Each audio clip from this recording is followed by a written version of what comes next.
Welcome to another edition of Influences Podcast. I'm your host, Jason Harrischuk, and today we have Mo Money, No Problems, also known as Mel Stokes. Mel Stokes is what I call a top shelf promoter and describes herself as a producer of times, memories, energies, and a connector of people. She just wants to see her friends succeed and create spaces for them to flourish while building a community of bass lovers. Mel, welcome to Influences Podcast. Hey Jay, how are you? Thanks for I'm having good. me. Yeah, no, it's great. Love to have a promoter on. Usually I have DJs or producers, or even like I think last time I had promoters, they also DJ and they promote. So it's great to have somebody who's, you know, focused on promotion. As far as I know, anyway, you haven't been a DJ. No.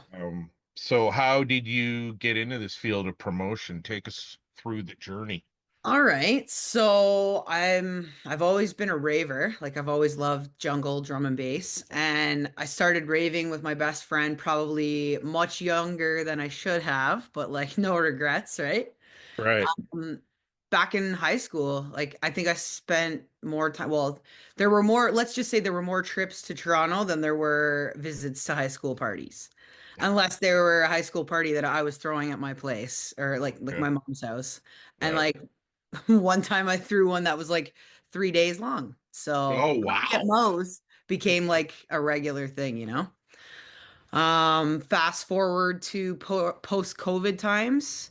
I started going back to Toronto and I was going to the CCD&B parties. Rest in peace, Matt Scanlan, a good friend of mine who we just lost in March 2023. I'm Or sorry sorry, for your loss. 2024. Yeah, Yeah, sorry okay. for your loss. Yeah. It's okay. So post-COVID, I started going to the shows he was throwing out of Small's Kitchen in on Queen West. And we actually became pretty good friends, pretty close. And he was kind of like a mentor to me. And at the time, I was here living in Paris and working as like a bartender at a cafe bookstore called the Dog Ear Cafe. So I just remember one night, it was a Thursday night too. So I would drive from Paris to Toronto on a Thursday night just to like hear some drum and bass, right? And it was Yeah, always Pat's we're parties. It was always a CCD&B party. nice. So So we're talking Paris, Ontario, just for our international viewers and yes. listeners. Yes, thank you. The other Paris. Yes, Paris, Ontario. The It's prettiest also town in pretty. Canada. It's also pretty. So Yo, it's actually the prettiest town in Canada. Not I'm not gonna say no to that because I've it's been there before. So yeah, I yeah. agree. It's also the cobblestone capital of Canada. So it still has the most freestanding cobblestone structures in our country. Fun fact about Paris. There you go. A little But bit of no, Canadiana here. I love it. so anyways, back to the journey. So parties at CCDMB and me and Matt got really close. And one day he said to me, he's like, Mo, if I can throw a jungle party on a Thursday night on Queen Street West, then you can absolutely do something in downtown Paris on a Saturday. And like I was like, hmm. And Sneaky Beats was born out of a bookstore cafe in Paris, Ontario. And Sneaky Cool. Beats is my like pop-up event series. Yeah, yeah. No, I've been to one of the shows in I think it was September, if I'm not mistaken. Yeah, it was the Hamilton it was at prime time. That was our Yeah, second Hamilton one. yeah. No, it was really cool on the drive in because I felt like I was in a scene of Blade Runner coming in there with all the industry. I've never been to that part of Hamilton before. I was Steel City, man. They don't call it that for nothing. no man. I know. I totally hear that, and because like I said, I've never been to that part of Hamilton, so it was nice checking that out. It really added to the vibe, I thought.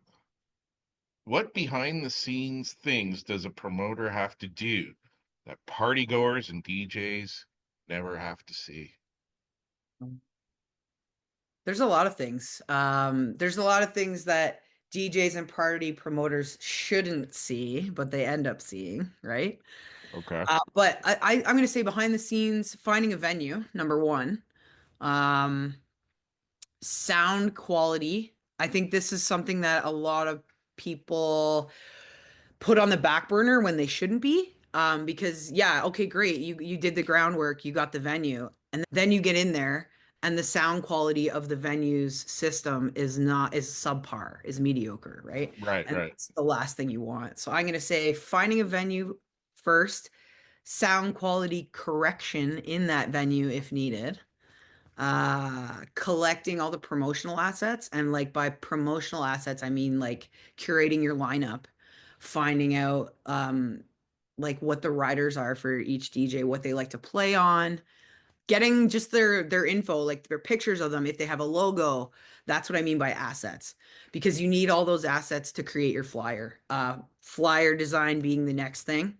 Then once you have the flyer designed, then you've got to troubleshoot all the socials. That is fun. That is something that is a work in progress for myself. And then when that's all said and done, there's always the mediating with the venue owners, because technically you're that middleman between the venue and the DJs, right? The venue and the patrons, other than like the bartender, but that's a different side of it. So yeah, that's pretty well the behind the scenes in a nutshell. Okay, cool. Yeah, no, because I mean, I've always thought of doing an event, and I'm like just through my guests, and you're somebody I'm glad to be talking to you about this because Thanks. you Likewise. know, it's something I have very little knowledge on. Like you said, the venue, right? Like, I mean, um, for me in the GTA, it's a little bit tough for me to find a venue. And when I do, sometimes, like a lot of times, the bar owner's like, no, that's not my thing, right? At this place, even though Yeah. it's empty, right? The place is empty. So, I mean, does it depend a lot on who you can bring in when you get a venue, or is it something more along the lines of renting a venue, or is it this person who owns the bar because you were in the industry, and they happen to have something for you? That comes in handy. Like because I was a bartender previous, that absolutely comes in handy. It's always good to know people who are willing to give you a shot.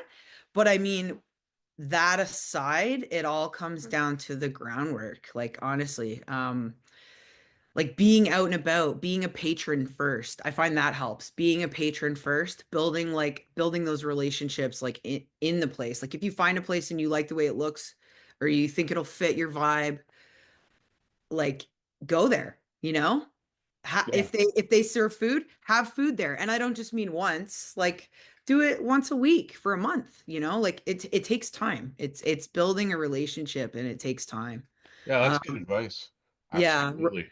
and like as far as the renting out spaces, like nothing in life is free. You know, you get what you pay for or you get what you give, right? So if it's Hmm. something that's yeah, literally, you get what you pay for or you get what you give.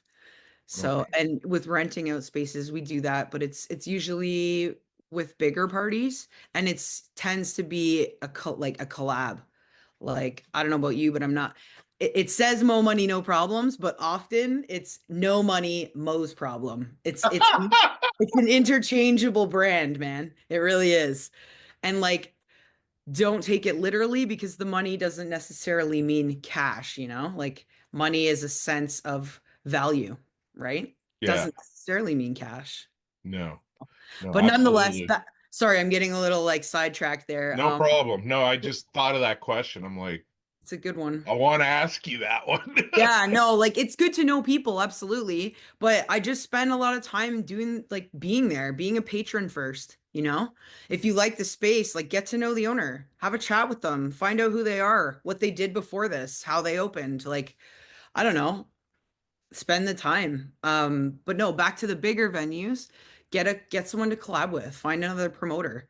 Right, Or they find you like I did a collab this year twice actually, once in March and then once in October with One Sound Canada, right. and that's Ryan Ruckus and Tones, Okay. and they're for Loaded Brands, right? So that Yeah, was yeah, yeah.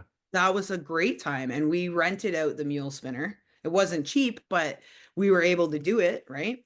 Yeah. Cool.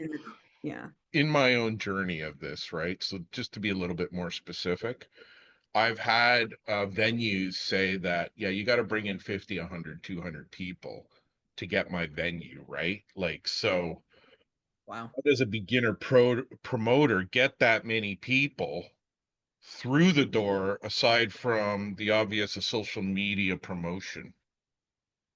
The reality is they don't. They don't. Okay. Okay.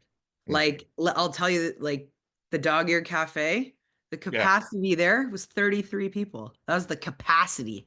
So my advice is start smaller. You're in the wrong space. Start Okay. smaller. Like it was a bookstore cafe, right? Right, right, right. So, like, I think our first three shows, we maybe had 15 people. Okay. But by show number six, we were at capacity, but capacity was only 33. But we also outgrew the Dog Ear Cafe and had to move to Hamilton prime time before a year was up. So if you start small, like I know it might take more time, but it pays off, man. Just I'd Yeah, say no, that find a smaller venue. yeah, no, that's pretty simple, I guess. Simple Simon stuff, right? But it's good to hear that, from Yeah. somebody who's done this before. So, yeah, Doesn't have to be a awesome. bar, man. Go to one of those niche little like Toronto bookstore spots. See if they'll do like a lo-fi house thing. Like it's a vibe. Yeah, no, that's cool.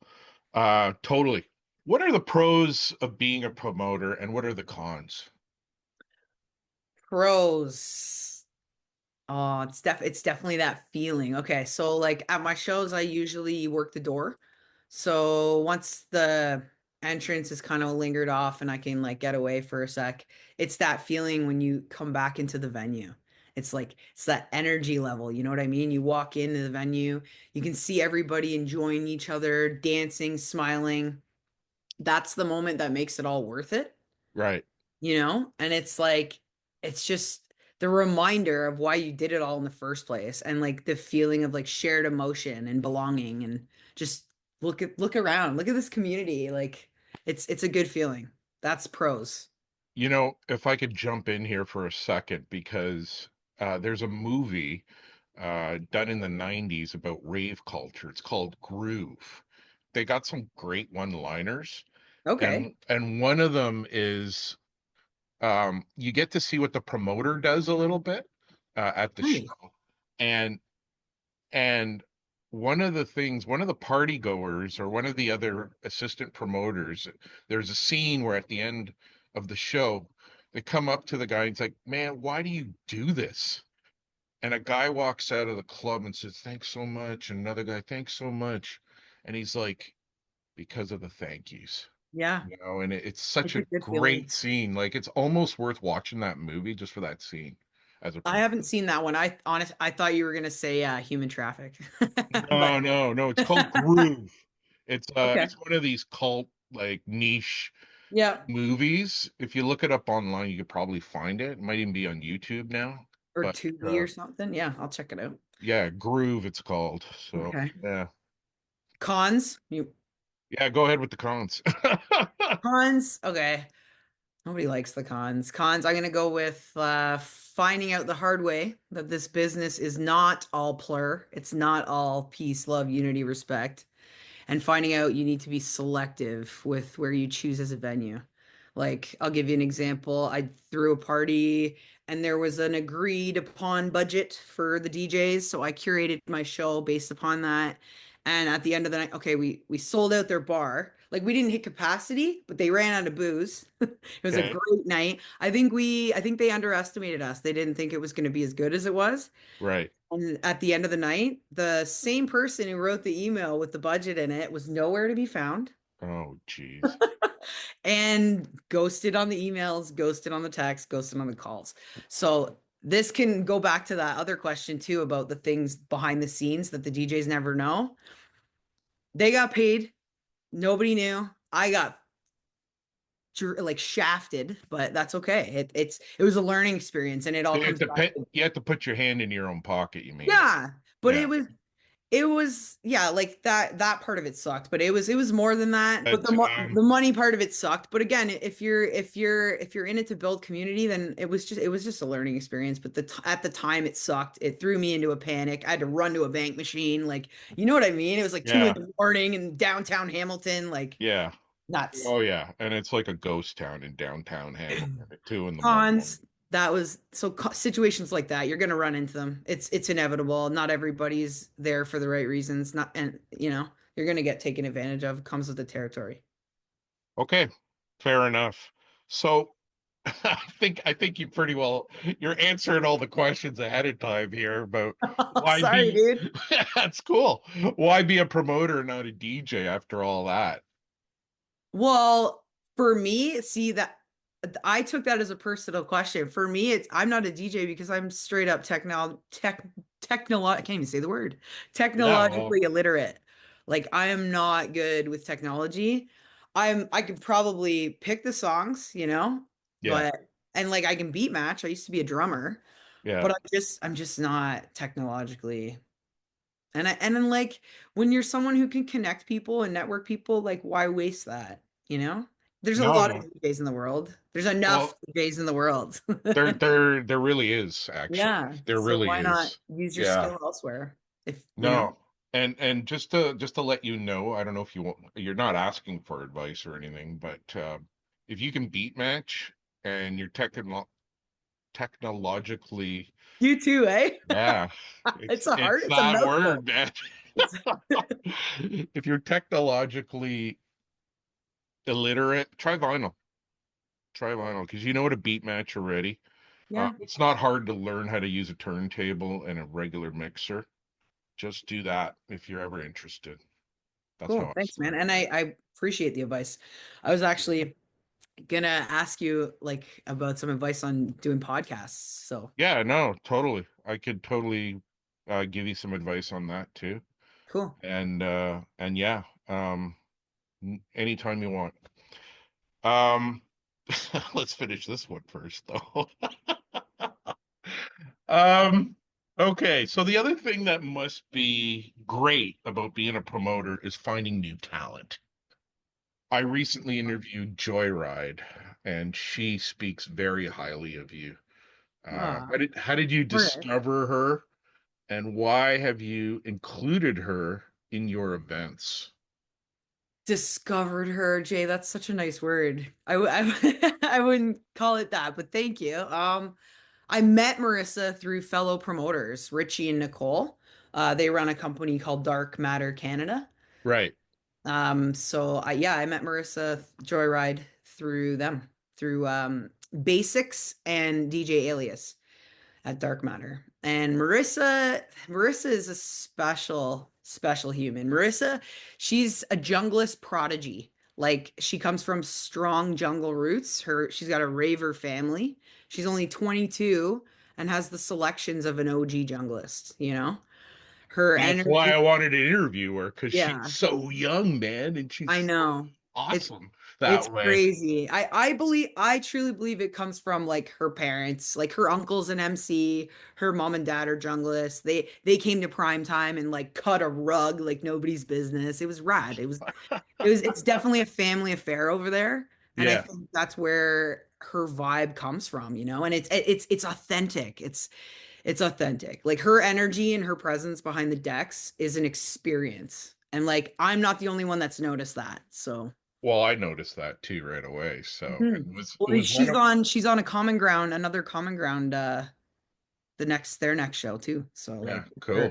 the one sound and common ground, like, she's like merging her way into the Toronto scene quite fast, and it's No, nice. I know, and I wanted to get her on the show before she blows up and becomes international, right? So It's only a matter of time. yeah, no kidding, right? So what kind of advice could you give DJs on how to score a paying gig with a promoter like yourself? Um, I'm gonna say it's a lot like the venue. Like, obviously, like, send us your music, but it's more than that. It's like, show up for yourself, show up, support the events, build genuine relationships, going back to that, also, so who and where you mesh well and like what's a good move for you, right? You don't just want any show. Like I know people are eager and they want any show, but like check it out. Show up to that promoter's events. See if it's your vibe, you know? Yeah. And like they'll notice like I look around the room, I see who's there. You know what I mean? They notice Yeah. who's there. Like I'd say send music and then go or vice versa. But Okay. definitely showing up for yourself, sell yourself a bit. That helps, eh? Yeah. I mean, sending the music is sending the music. Everybody sends promoters music. So yeah, if you want to send me your music, please do. But like, but like on the real though, it's not just that, right? Like if somebody sends me music and then comes to our next event and introduces themselves and I can see that they're like, willing to like put themselves out there, that's a big deal too. Yeah, It it absolutely. it's it shows. Yeah, absolutely. Great advice. So, who are your influences in the electronic music promoter industry?